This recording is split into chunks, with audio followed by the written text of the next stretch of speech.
welcome to a new episode of the Dive Into Reiki podcast.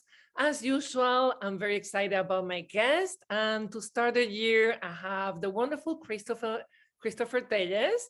And he's based in San Francisco and the owner of SF Reiki Center, which I imagine stands for San Francisco Reiki Center.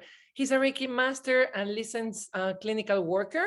He started practicing Reiki in 2010, became a Reiki Master teacher in 2016, and he basically follows the standards of Hawayo Takata and the discipline of Usui Shiki Ryoho.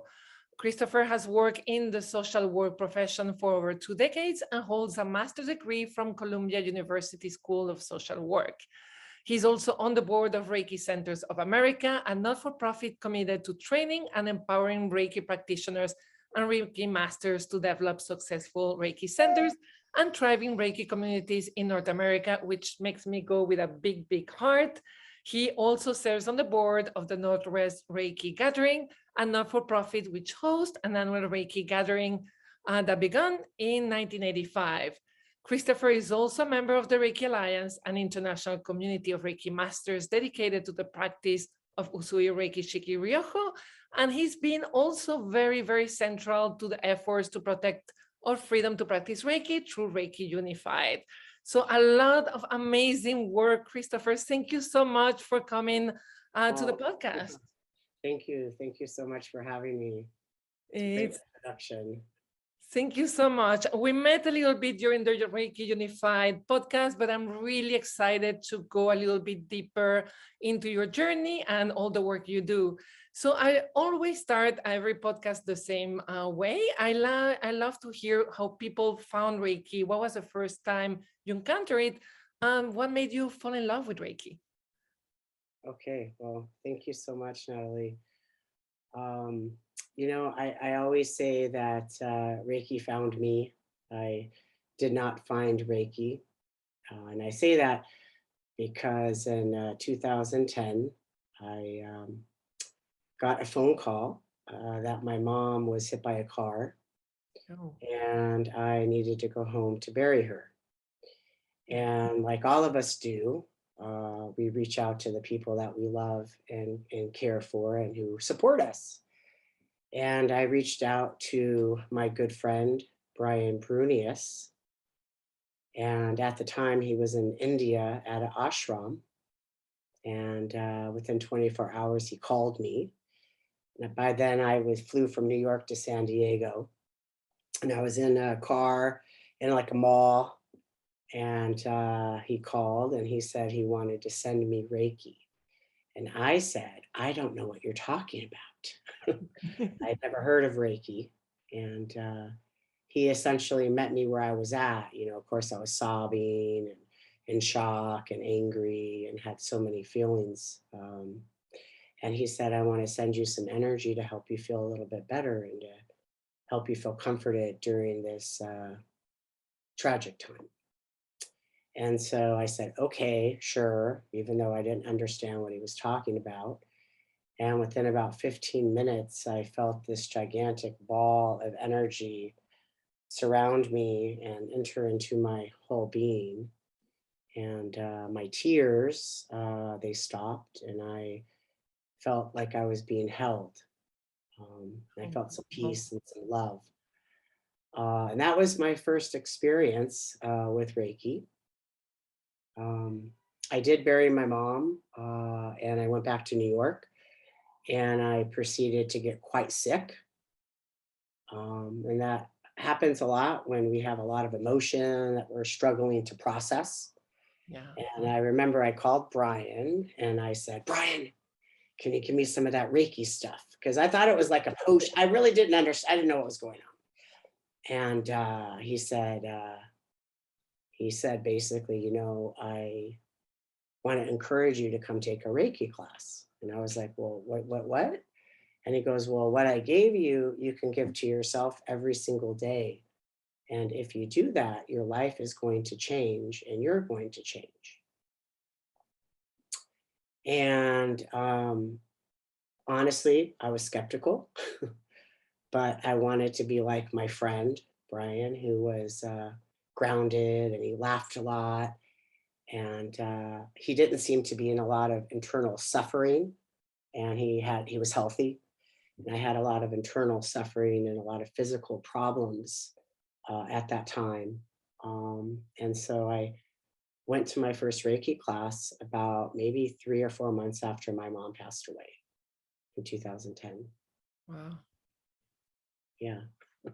It did found you. I do love the way you describe, like, give me some of that Reiki stuff, because that's our first reaction, right? Can we just have some Reiki stuff given to us to take away the pain and feeling loved?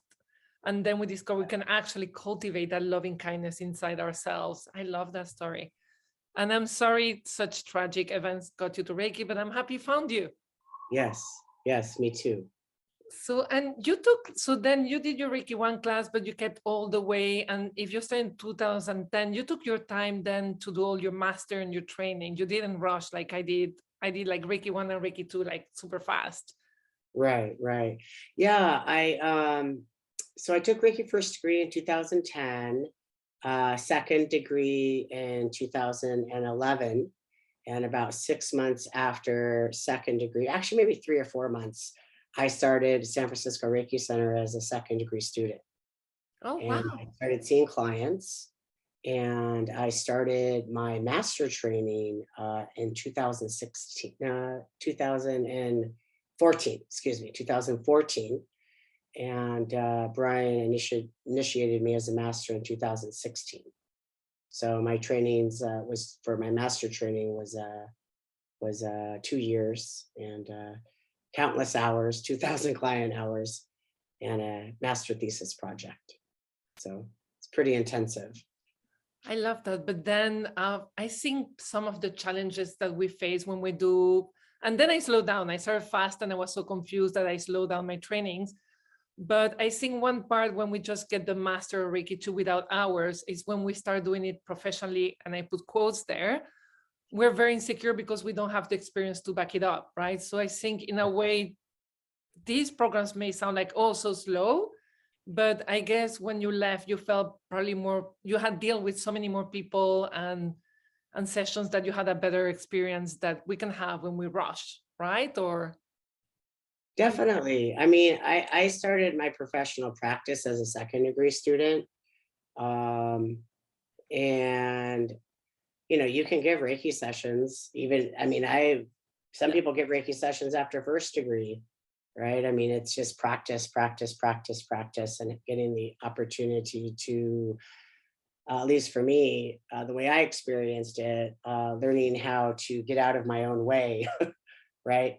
And just have the practice of being in Reiki and just allowing the Reiki to flow through me. And for me, I was very impacted in a way where I just would feel very airy, right? So learning how to hold the Reiki, right? And learning how to be in Reiki, work with clients. I mean, I also have a background in social work, so that's helpful working with clients. But it is important to have the actual practice piece of working with clients, because then when you learn how to teach, you have to be with your students. right, I love that. Yeah, and a social working background helps a lot, because sometimes I tell my students, offering the session per se is not really the difficult part. It's like, how do you handle communication? How, like the whole thing that goes around. I think that's where the experience also helps you a lot, right? Because as you say, the energy will flow from the beginning, but how we handle that energy, how we handle the communication, that the more practice, the better. And I was very airy too. I had no idea what grounding was. Like it took me a few years, like, oh, this is what feeling grounded in my body is. And then that also really helped inform my practice. As you say, if not, you're like, woo, which is a lot of fun though. Yes. But not always sustainable. I love that. So because that's the other thing, you started a community center. And if I remember well, you also helped bring Reiki to communities that were not so probably exposed to Reiki, if that's a way to say. And that I found really, really interesting. I don't know if you can explain a little bit to our viewers.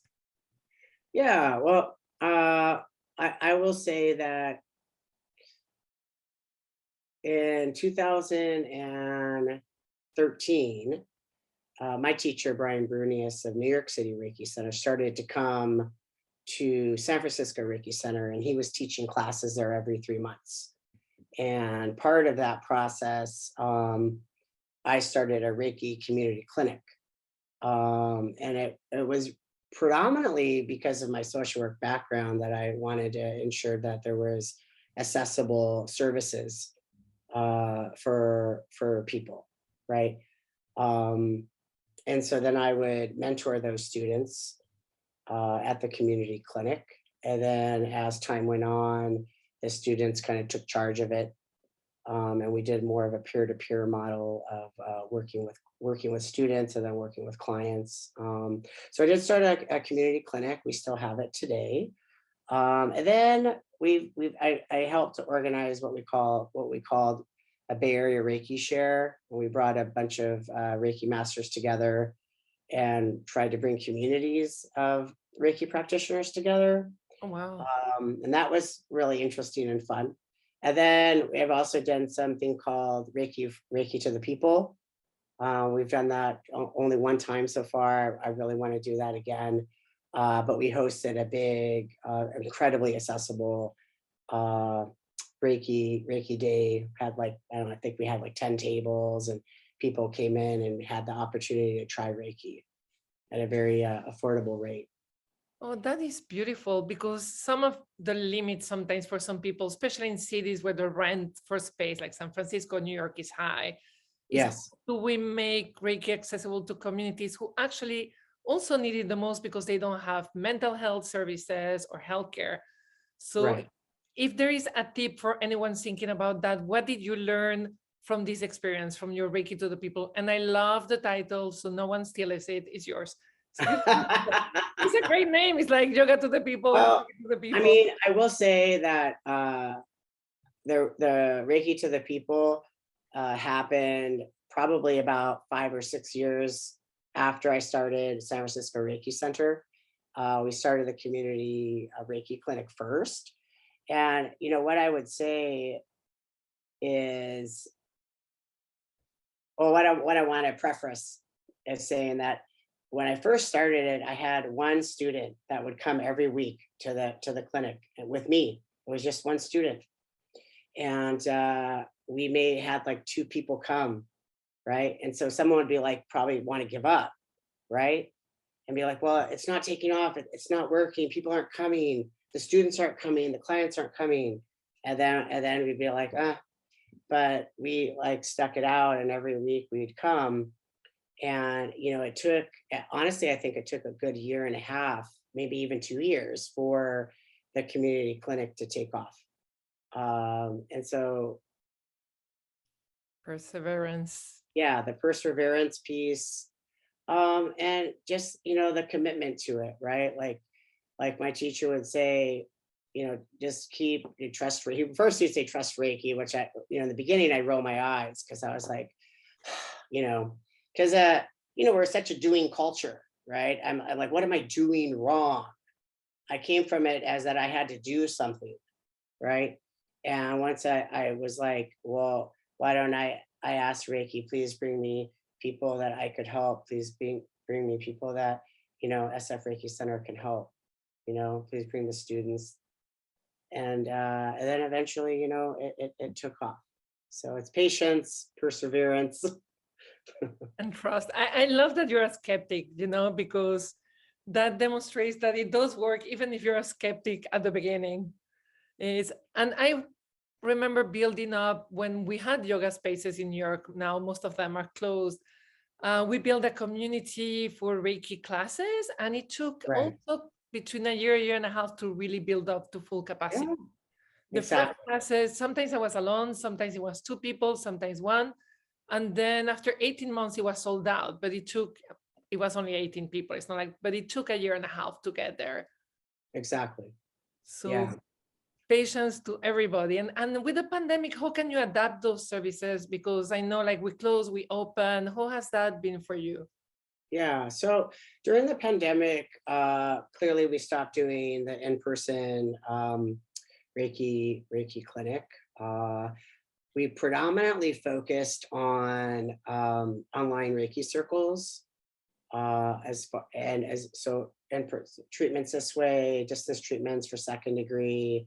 We started a Reiki meditation, Usui Ryoho, course in the evenings on Monday nights.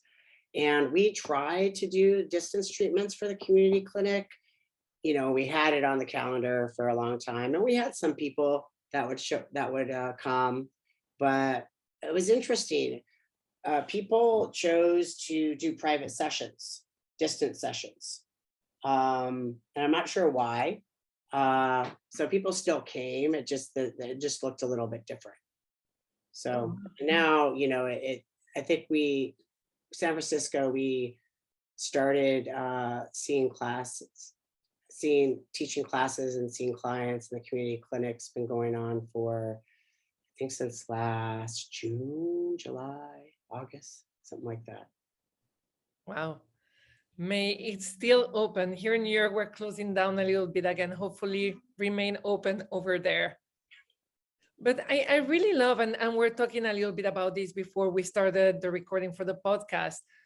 You have a very deep spiritual practice, and also because of your social working background, you're also very active in the community. So I think sometimes, and that happened to me personally, so no one feels judged about that. For me, sometimes helping the world was sitting and obviously sharing my light, which I still think is a beautiful way to do it.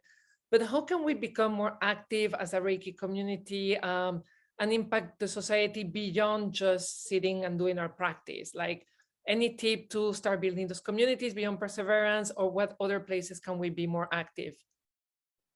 Yeah, well, I think that's a good question. I mean, I continuously think that, like, my own internal process of healing and moving myself away from my own self-involvement, my own ideas of thinking I'm so smart and amazing and all those kinds of things, that as human beings, we're, you know, it's just how we are, right?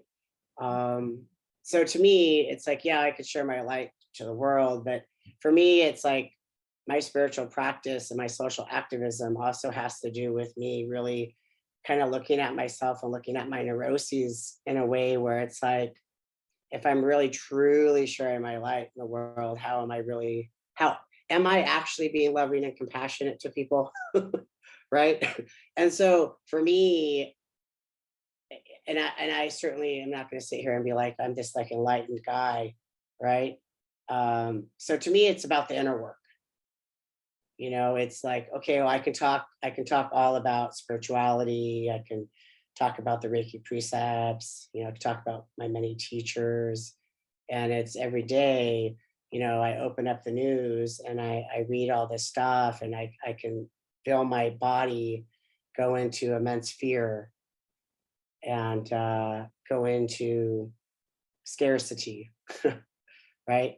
Yeah. So my social activism for me is to continue my self practice and my spiritual practice, my meditation practice, so that I can alleviate that. Because if I'm in all of that stuff, how am I going to really be available to other people? Right. So as far as like the other piece of like being a service, because it's essentially to me, like having a community clinic or even Reiki circles, you know, is really about providing a space so that people can come together when they're exactly feeling like I was just mentioning, right? When we're in fear, or we're scared, or we're afraid our job's going to go away, we're not going to have enough money, or our health's going to get bad. You know, how can we provide spaces like that for people, right? And how can I continue to do it? And maybe sometimes I'm not always able to be there, right? So how am I preparing my students to be able to step up, right? So that's the way I think about it. I think of community as not just me, you know, I have to do my work for myself to keep myself grounded and focused on love and compassion. How can I keep, you know, fostering that? And then how am I creating that space for other people, right? And to also be able to hold space, right? I love that, because I think also, and again, there are people like you who will organize circles, but you can also be just a person joining the circle, because some of us are not born to organize, right? But just by Right. joining the circle, having done your work and holding the space for the other members in the circle is a beautiful way then to contribute to the community, right? Sometimes we cannot be all circle organizer, we cannot all Right. be professional, but perhaps doing our inner work and then joining the community, perhaps on circles that also exist, if Yes. that is also a way to help support and come together as a community. I love that. Yeah. Well, I mean, because of my background in social Yeah. work and the work I've done, we often did a lot of organizing around the peer-to-peer model. So yes, I'm the teacher and I'm going to teach you Reiki. And the way that I learned Reiki was very specific. It's like there's this position and there's this position, you know. So it's not like it's rocket science, right? I mean, anyone can learn Reiki, Which right? is the best part. A Yeah. child. I, So, you know, developing people's skills to be able to teach each other, is important. and greatly appreciated on the other hands of the people who are not as good organizing things. So we really come all together. And so I would love like to go back a little bit, because you studied a traditional Hawaii Takata lineage, if I'm correct, right? So probably closer to what the original teachings from Takata were in the 1980s, just to confirm. And if I say something stupid, just laugh. Well, so my teacher, Brian Brunius of New York City Reiki Center, studied under John Harvey Gray. And John Harvey Gray was the third Reiki Master Hawaii Takata initiated. So yeah, I mean, we have a direct lineage to Dr. Mikawa Usui, from Usui to Hayashi to Takata to John. And I would say, yes, it's traditional. There are some tools that we utilize that aren't Reiki, as far as like scanning the chakras and opening and closing spirals and things like that. That John Harvey Gray did talk to Hawaii Takata about, but we're very clear that we know that it's not Reiki. They're just diagnostic tools that we use. But yes, from the traditional sense, our class is really long. There's lots of practice time when we teach, and students practice a lot and sharing the story, the oral history, and the energetic transmission that occurs during the story to prepare the students for their attunements. Yes, very much so. Perfect. And I love like the way you describe it, like those are diagnostic tools that were added. Like then I love, because that gives them a really the right place for it. Like you can use diagnostic tools, but the essence of Reiki is the very simple, Yes. original set of tools. So I love that you actually call them diagnosis tool. I think it's very useful. Also, so we don't get confused that what is this and that's so many lineages, right? They're just all have different tools. So I also wanted to go a little bit about in your personal life. So obviously it gave you a great gift of going from a moment of grief that happened with the passing of your mom to really being able to process your emotions and be healthier. If you will describe what is the biggest gift of Reiki through the years, because it's over a decade you practice now, what will that be? Wow, the biggest gift. And for the people who will listen to this, Yeah, I will well, say you're well, glowing and your eyes lit up with the most beautiful light. well, I mean, I mean, to me, it's kind of the reason I feel like I'm struggling with expressing what I'm trying to say is that, like, the man who came before you in 2010 is a completely different person today. And if Brian would have attempted to explain that to me, was really beyond my conceptual understanding, you know, Yeah. um, like completely beyond. So to me, I feel like with my training and my commitment to my practice, and then also having a formal meditation practice outside of Reiki, I am attempting every day to step into my true nature, which is free of anger and free of worry, and really embodying the precepts, for example.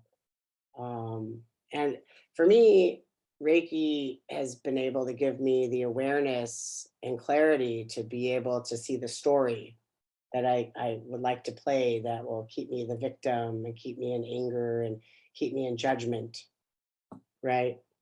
Um, so to me, it's Reiki helps me to see the mirror to help me see my truer self.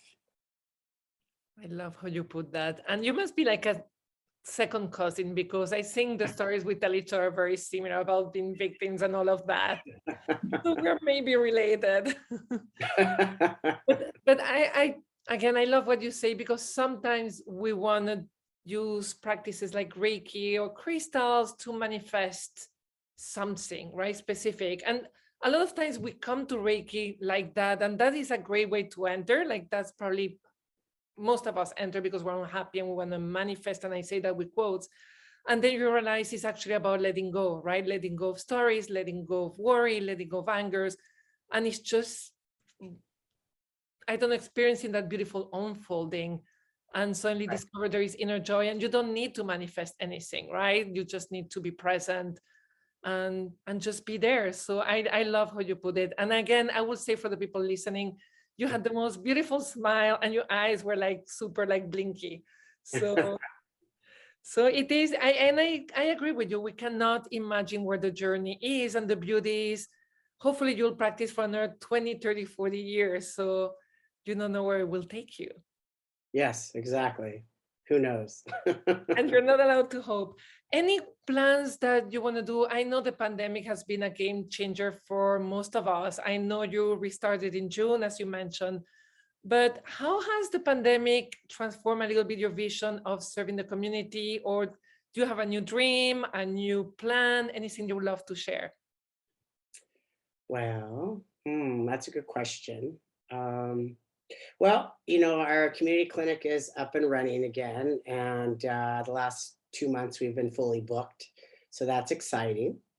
Um, you know, I I initiated my first Reiki master, Dave Hadley, and he's now teaching out of SF Reiki Center, and he also has his own practice.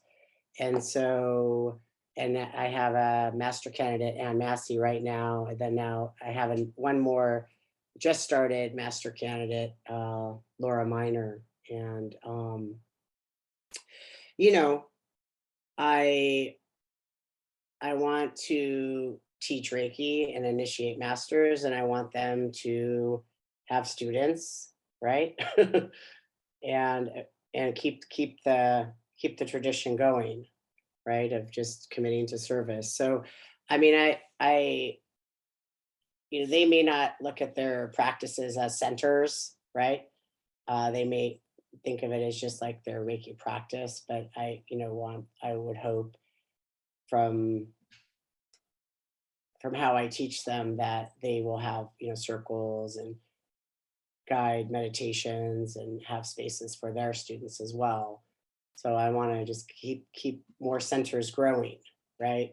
More Yeah. hubs growing, and you know have ensure and impress upon my students to continue to have accessible services.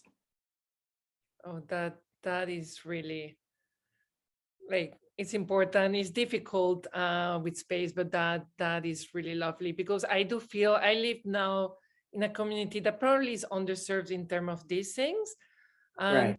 finding a way when things open up. But even the rental space here make it almost impossible. So I'm glad that also like you're putting that mindset on everyone, right? And because I hope after the pandemic we can really find more places to do that.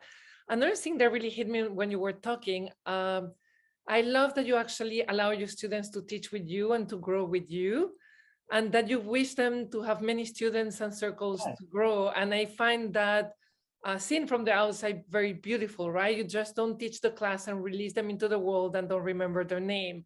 There is Right. really that mentoring and that support and no fear of competition. You Yes. know, so I do you want to talk a little bit, how did you get to that space of like, hey, there is enough Reiki sessions and communities for all of us to thrive? Well, sure. I mean, I could talk a little bit about that in the sense of how I recognized it. Yes, absolutely. So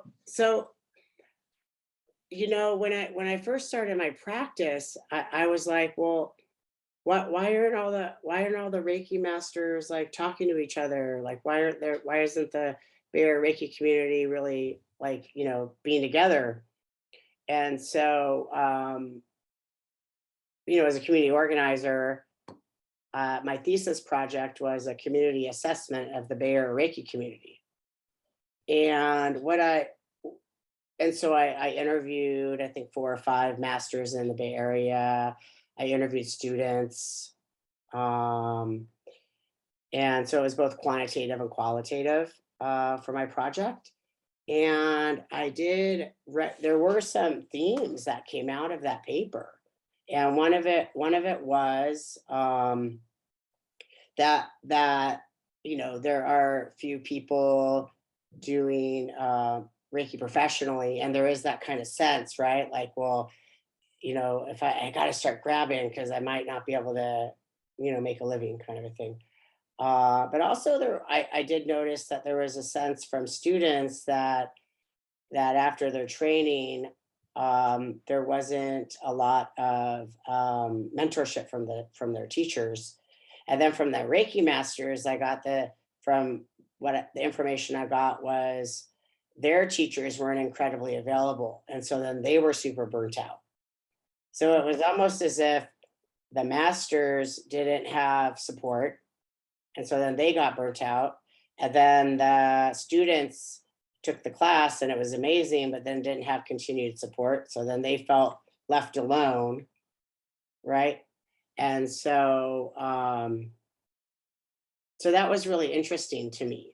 And I think that part of the way that I've set up the community clinic kind of addresses that, as well as in my initiating lineage. Like, I'm in contact with my teacher, not fairly regularly, in the sense of like I call him every day if there's a problem. Like, I should be at a point where I can manage some things, but that I have mentorship, right? With him and or my other colleagues within our initiating lineage. So like, how do you do that? And I think, I'm not sure why it is that way, um, Brian would always tell me that I didn't need to worry about that kind of stuff, that the right people that need to come to me for Reiki are going to come to me. And the other people are going to go to that Reiki master or that Reiki practitioner, because energetically we have different energy. And I'm not going to be able to give everybody Reiki because they're not going to be drawn to me. And like, that's okay. It's not a bad thing. It just is, I mean, I live in a city that has 1 million people in it. So that's a lot of people. These are a Right. lot of people, exactly. No, and imagine, yeah, New York is the same. Like, yeah, Right. I'm really grateful. My training for Reiki 1 and 2 was so, honestly, like, so confusing that when I went to a Reiki master, like 6 years afterwards, like the first question I asked, like, are you able to mentor me, have Yeah. mentor sessions afterwards, right? Because the questions come after the training. And now, as you do, I have a relationship with my mentor. It's not about permission, it's just about how do I go deeper sometimes, or just checking in with each other. And it's been very enriching. So I try to offer the same for my students. Yeah. Like, for me also, I go to martial arts and the sensei is your sensei for life, right? Right. And when I hear you talk, it's almost like that. Like, yes, of course, there is a business side about energy exchange and income exchange when you teach, but at the end, it's also a spiritual practice. It's not just a business. So Right. it's a different, like, we're not going to make each other rich by teaching more students and discarding them. That is a little bit against the precepts in a way. You could look at it like that. Well, I always put everything very dramatic. Remember, I'm the Latino Scorpio who makes everything. So Well, I mean, everybody, I will say that, my teacher taught me that um, when I'm committing to be a Reiki master teacher, that I'm committing to being a teacher for the rest of my life. So the students come, they learn Reiki from me, and they always have me as being available to them if they have questions about Reiki. Now, if someone calls me to tell me all of their problems, or maybe they're having a lot of things going on, I'll say, why don't you come in for a Reiki session? oh yeah. So, there has to be some boundaries, but of course, anytime a student they call, they're confused about the hand placements, that something happened with a client that they've worked on or their friend, what should I do? You know, And I actually appreciate you put boundaries because yes, you also are not supposed to be available for free training for the rest of your life for your Reiki masters, right? So there must be a boundary. You can clarify a few easy things, you can give a little bit of support, but any bigger thing, like I actually get like mentoring sessions officially with my mentor when it's something deeper questions, yeah, so I appreciate that you brought that in because we also have the reverse, some people who call you every day and send you very big emails that take hours, and there right. must be a balance. So I appreciate that. Oh my god, you're so grounded. I love that. Healthy boundaries, grounded, and the most beautiful glasses that I'm obsessed with because I need to get new glasses, so I'm gonna copy you, I think. Okay, so I would love, you already say we went over the tips for people developing Reiki community. You said perseverance. And is there any way, I think the one part I would love to cover is how do you communicate the Reiki clinic? Is there a way, how do you spread the word for all these efforts? Again, you did your thesis on the Reiki Masters. How did you bring them together? How do we spread the word? Or what has worked for you, perhaps? Well, that's a good question. As far as, I have a website clearly, right? Um, I will say that I do have a professional web designer Oh, because it's not an area that I feel like I'm an expert in. And so I do believe in paying people to help you with things you're not so good at. So I will say that because I think that's important, but that's just for me. Um, I have newsletters, which also are designed beautifully from my colleague. And, I have an Instagram account, a Facebook fan page. All of these things are nice in the aspect that people can see your photo or you can do a video and they can see you energetically. Um, you know, th- what Brian has always told me and taught me is that, you're building Reiki energy within San Francisco Reiki Center. And so, he would say, well, if I don't have clients, to go to my Reiki studio and to clean it and to be there and ask Reiki to bring me people that I could help, you know. Um, he explained that, we don't, the work we do isn't considered traditional and our interaction with it isn't the traditional marketing model, yeah, I have the things that I need to have because that's how our society operates. But um, energetically every day I commit myself to my Reiki practice and to Reiki and to being a service to people. And I found by doing that, clients come and students come. And, there's some formal ways that we can also do this practice as a practitioner, which I don't need to go into now, but yeah. various things that we can do as second degree students to help with that. But But yeah, I have, like, in the beginning of my practice, kind of fallen into the, like, let me pay for Yelp and let me pay for this, and it always backfired. And Brian would always be like, don't do that, don't do that. That's not helpful. You It's think not, it's going to be helpful, but it's it's not. And so, but in the beginning of my practice, I did make flyers. I remember making flyers and going and posting them and having little things. And to me, it's like, yeah, that you can call that marketing, but to me, that's also about putting energy into your practice. You're putting yourself out there. Like, I would write my friends and family and let them know that I'm, doing Reiki. I'm, seeing Reiki clients, and then, eventually, it's, the movement. there are a couple of things I want to highlight of what you said is really committing to Reiki and being of service. And then, as you say, when we're doing flyers, it's really we're doing it with the right energy, right? Yeah, So just an example, and I've done very similar things, and I failed miserably with Yelp, Google Ads, all those things. Like it's never brought as much as when I'm centered. Today, for example, the exterminator came. I live in a very old building. And I'm very calm. He came the other day. He came today. I have my mask. And then he says, "What do you teach?" I'm like, "No," because I told him I had a class to teach if he could be silent. It's like, "Oh, I teach mhm, meditation and Reiki." He's like, "I want to learn that because you're so calm and your energy is so nice," right? So, yeah, and when you were talking, I'm like, yeah, at the end, most of the clients I've met have been because I'm just being myself, calm on my very good days, not on my crazy Scorpio days.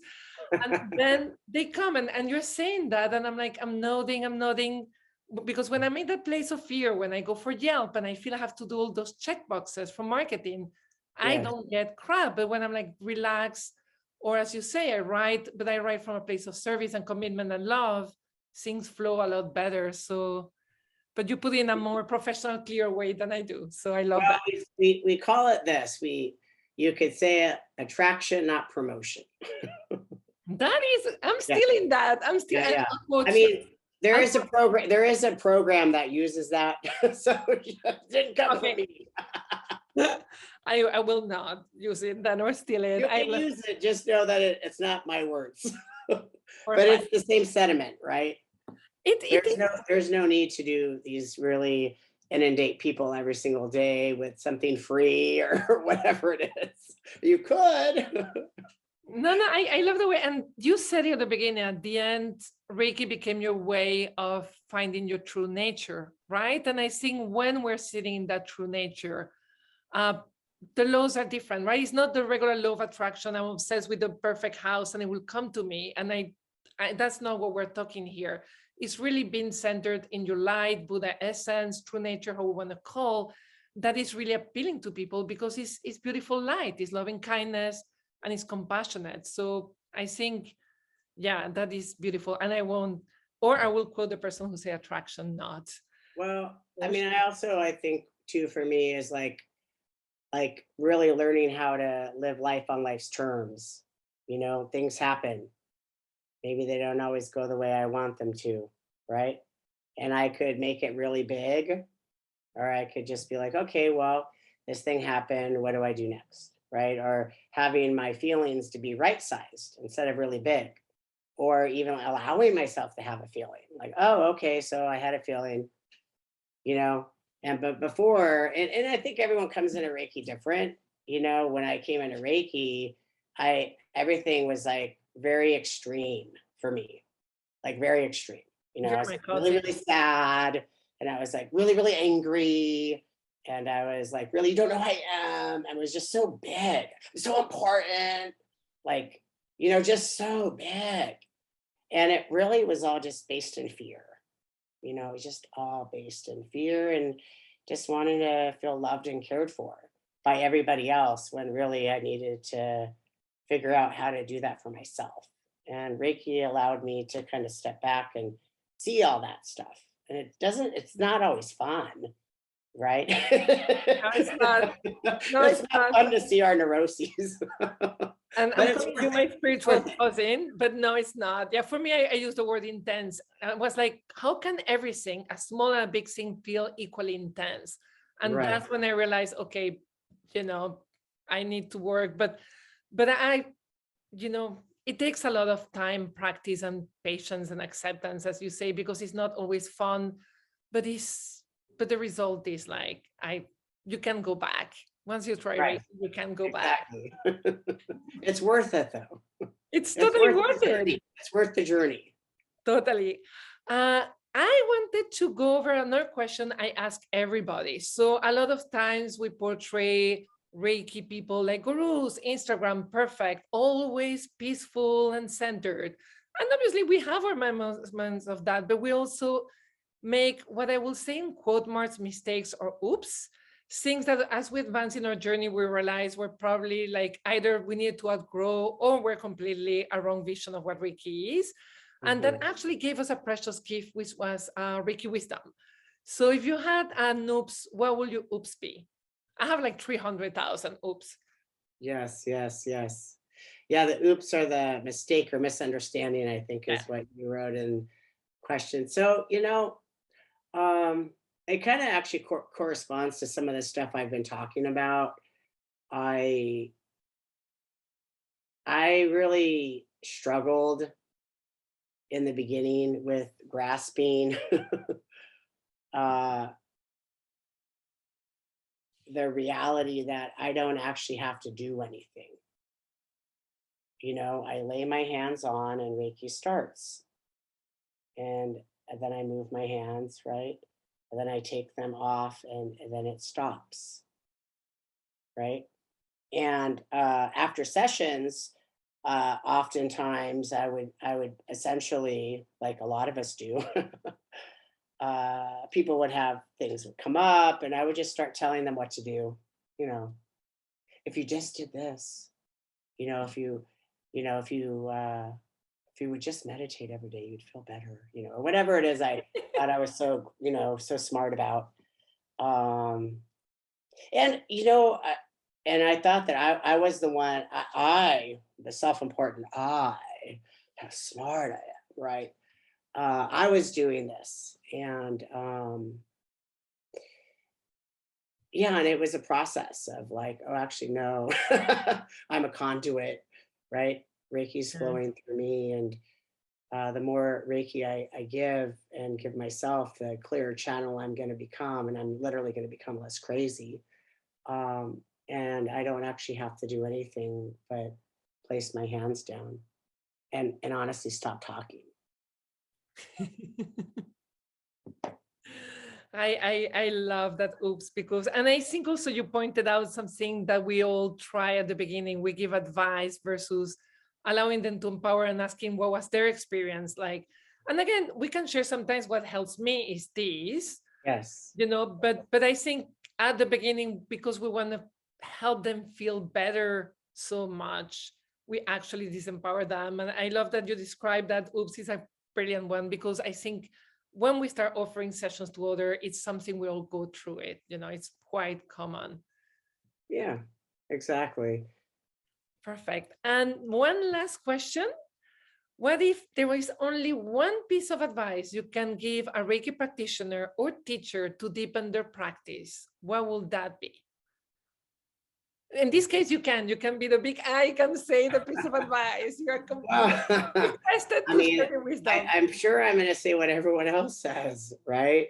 And to practice every day, commit to your practice. You know, Perfect. yeah, commit to it. I like the word commitment. It has a layer that goes beyond just practice every day. So I appreciate that difference because we can do hands-on healing every day, but committing to your practice has a beautiful layer beyond just placing your hands and doing your homework. Yes. I love that. So I did a drawing for you, Oh, thank you. and the drawing was inspired by, and now that I'm talking to you, it was really inspired by from the inner you were reaching out for different centers because you had so many like initiatives and I know obviously in the clinic and your students, you're helping them after helping yourself, but you also are reaching again, Reiki Unified, really getting us together with a group of magnificent uh, Reiki masters and teachers to help protect our rights. So what came to me, and this is be in the center, but in a non-egotistic way. So I Yes. don't know if you can see it. That is, Oh, I'm it's sorry. beautiful. Thank And you. all of the energy is coming out of the dantian, Yes. right? So Out be of that. grounded, Yes, and yes. then leaves which Tandon. very much into the earth, but reaching out Yeah. into the heavens to different people. And Yeah. the moon and the sun are very about non-duality in Japanese tradition as silver. So And I love how your picture seems to be also genderless. it is a little bit genderless. It's always skewed towards female. Yes. Well, I have a lot of feminine energy, so it's perfect. Thank you for not being offended. Yeah, it's funny. Like I have female energy, but I also have a lot of male energy. So I learned to draw more women than men, but they're a little bit less. They're probably ambiguous. Like yes, because which is awesome, right? It I keeps don't. everyone guessing. I tend to, and listen, I love makeup and everything, but I tend to like qualities from both. Like energetically, I feel very also male and female. So all my drawings will be in that. And for me in Reiki, there is that beautiful, again, gasho, bringing female and male. So yes, thank you for noting that. And again, thank you for all the work you do, for giving me this interview. It's a pleasure to get to know you better as well. Because I saw you once on Reiki Home and I really connected with you. It was Reiki Home Cafe or something. I'm like, oh, this guy, he's great. Like he's bringing Reiki to communities who are underprivileged. And that for me really like touched my heart because it's something I haven't been able to figure out how. I did have it for 2 years in Brooklyn, in Ridgewood.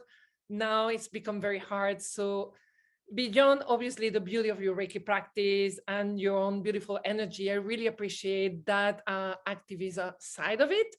And I'm really glad you're in this world. So I hope you're here for many, many more years. And we'll do another interview and you'll be a completely different person and I'll be a completely different person and we'll be very happy still. Okay, well, thank you. Thank you so much for having me. Thank you so much. And I'll be sending you this. I'll check out your address and everything by the email. And if there's any way, again, we can help support promoting any effort you do for the community, let us know. And it would be a pleasure. Thank you so much, Christoper. Okay. You're welcome. Okay, thank Ciao, you. thank you. Okay.